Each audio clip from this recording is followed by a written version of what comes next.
One day, the Shah had this idea that he should invite the world's most elite people, emperors, kings, presidents, and sheiks, to Iran to throw a super extravagant, exclusive party for them.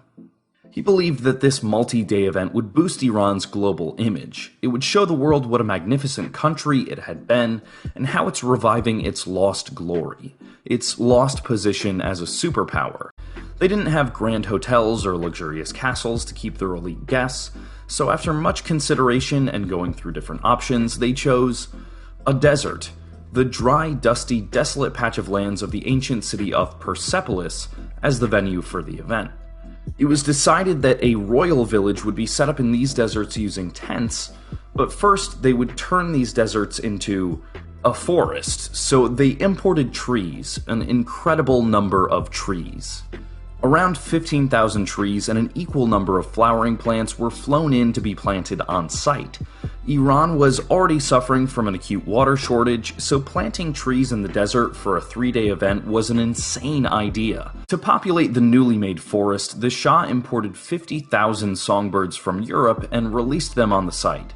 20,000 sparrows were brought in from Spain, most of which died within a few days because of the lack of water and the adverse climate. At noon, the temperatures of the site topped 40 degrees Celsius, and at night they dropped below zero. The Shah also built a golf course in the desert. To facilitate the transportation of goods, the Shah built an airfield in Shiraz, some 50 kilometers away from the venue site in Persepolis, and a highway connecting these two places. The Iranian Air Force was put to the task of hauling stuff. For almost 6 months, the Imperial Iranian Air Force made repeated trips between Shiraz and Paris, flying goods which were then trucked carefully in army lorries to Persepolis. Each month, supplies were driven down the desert highway to deliver building materials for the Janssen-designed air-conditioned tents, Italian drapes and curtains, Baccarat crystals, Limoges china with the Pahlavi coat of arms, Porto linens, an exclusive Robert Haviland cup and saucer service, and thousands of bottles of expensive wines. They brought 30 tons of kitchen equipment from Paris just for Maxim's for food preparation. The agricultural department planted acres of small pine trees along the newly asphalted road leading to the stone ruins. In order to light up the dark 30-mile road from Shiraz to Persepolis, the National Iranian Oil Company set up torches fueled by oil barrels and distanced them 100 meters apart from each other. The Ministry of Tourism constructed 2 brand new hotels in Shiraz, named Karush and Dariush, each with a 150-room capacity. Lesser prominent guests and media persons would be kept there. Normally, in events like this, you would expect to see local artists and craftsmen do most of the work. After all, the whole point of the party was to showcase Iran's glory, but the Shah was a sophisticated man who only trusted world-class professionals. So he outsourced most of the work to renowned European companies.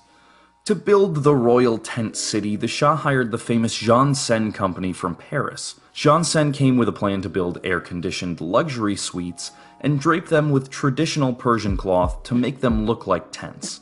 Each one of these lavishly furnished tents had 2 bedrooms, 2 bathrooms, a sitting room, and a kitchen with a cook and servers available 24 hours a day. Each tent could easily accommodate 5 people.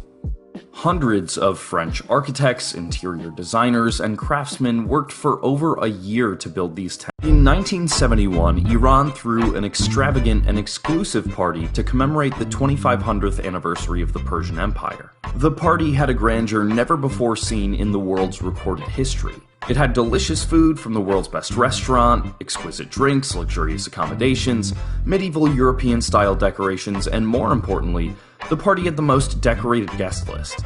Heads of state from 65 different countries, emperors, kings and queens, princes and princesses, sheiks, sultans, and business figures of all kinds from 5 different continents. The venue of the event was not some ancient castle or a 7-star hotel. Instead, everything was organized from scratch, in the middle of a desert, by building plastic tents. The cost of all of this? Not $1 million, not $1 billion. This party almost cost a dynasty. Needless to say, the table had the most delicious food possible at the time. The menu came in a thick booklet in 2 languages, Persian and French.